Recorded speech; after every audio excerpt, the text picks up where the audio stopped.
เบิ่งกันทุกคนว่ามื้อนี้เราจะไปเบิ่งตะเวนคือจะบูพนาครั้งแรกหน้าตาคุณหากระตื่นเพราะมันเป็นยังไงไปเบิ่งกันซึ่งผู้ควบคุมการว่าเขาจะมีหญิงเบ้ตื่นเต้นคนนี้ก็ลูกหลานที่ยอดมาก แอนสุดโลกเอามีใส่คุณนีโน่ก็คือคนนำทีมเนาะ ทำทีมเฮีย ออฟแล้วจังไหนเปิดไทยคนนึงเนาะแอดมีเพชรสมูเนาะฮัลโหลเทสลาไปด้วยกันเนาะ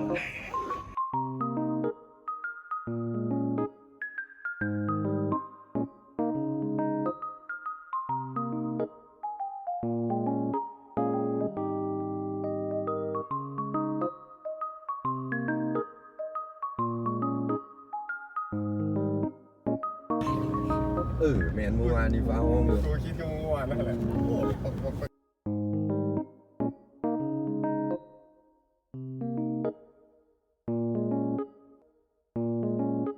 เราเลี้ยงในหนีได้เราซื้อเลี้ยงอ่ะ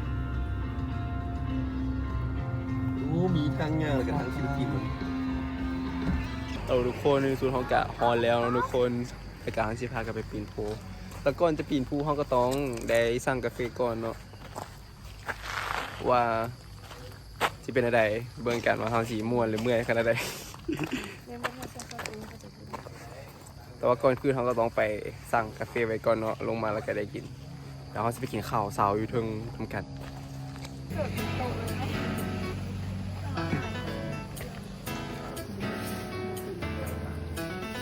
เปล่ามันเปล่าเป็นไรได้สมัยที่สวิตเลยอ่ะ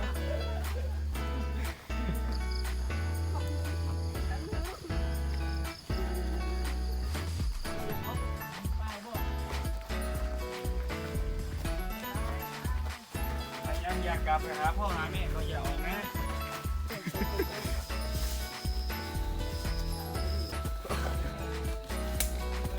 ที่ไหน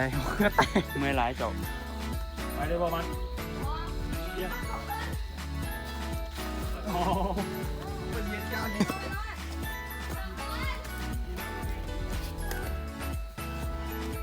ไปไหม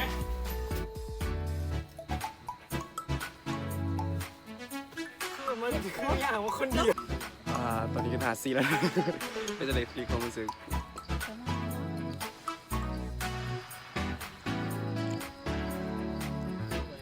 นี่ครับพี่ คุณมาให้อย่างยูนี่ เดินอัพ แกฮอแล้วทุกคน แกฮอแล้วขอบคุณพี่เยี่ยมอ๋อไกลฮอแล้ว เส้นทางอย่างนี้เงียวไก่ เฮามาเงี้ย ไก่ซะมัน เฮามาเงี้ยออนไลน์ยูทูบพ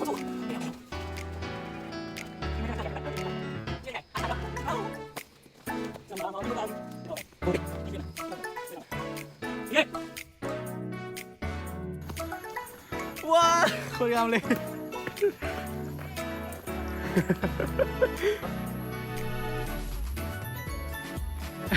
โชคดีแฮงทุกคน มาแล้วมันกำลังชิปไป รายการที่เข้ามาฮอลแล้วแล้วกับหมอกกลับมาเนาะ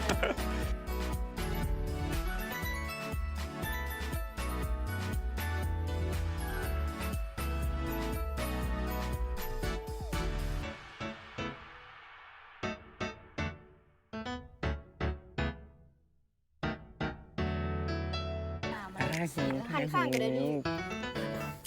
โบมาเดี๋ยวนี้แบบนี้จะมาหันข้าง ให้ลูกขึ้นเซลฟี่ไหมเอาไปบอกกันหน่อย นี่โอ้คุณเข้าเลย พี่ไม่ไม่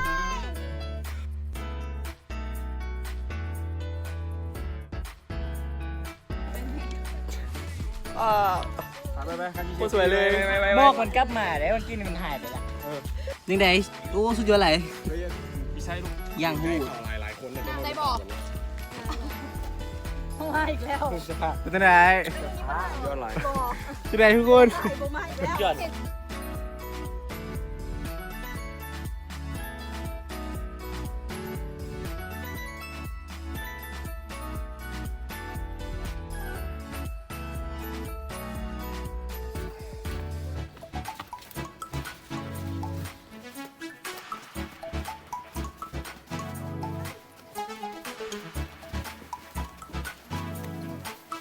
ทุกคนตอนนี้เฮาก็กำลังลงเนาะ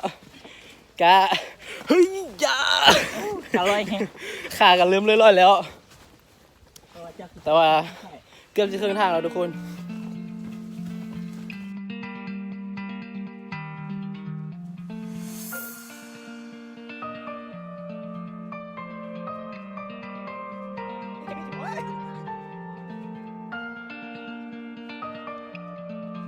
ทุกคนลงมาหัวตีพูดแล้ว เฮ้ยโย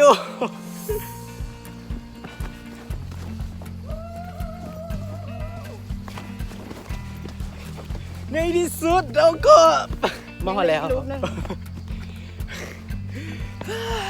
คนมันเลย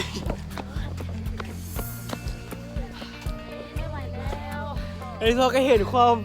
หุ่นเรื่องชีวิต ก็ส่งลิงก์มาแล้วบอก เดินทางของฉัน ร้องธรรมดาได้บอกเปียก็ร้องข่มกู เอาแล้วทุกคนแต่ว่าขากลับเขาเปลี่ยนรถเนาะขากลับมาเพิ่มซื้อเป็นอะไรสุดไม่ๆเป็น เสี อะ ย ไรง ทุ เงิ ก น คน ก็เสียงอย่างบิงโก อะไรเป็นยังไงเมื่อกี้ความรู้สึกไปปีนภูมา ดีที่เมตตาสดชื่นกันเล เอย อ ดีที่เมตตาดีมากดีที่เมตตา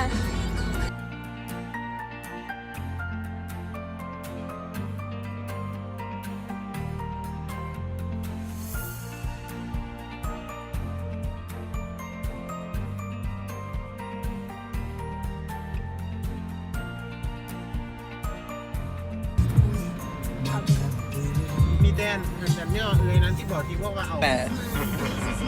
บ๊ายบายเจอกันแค่นี้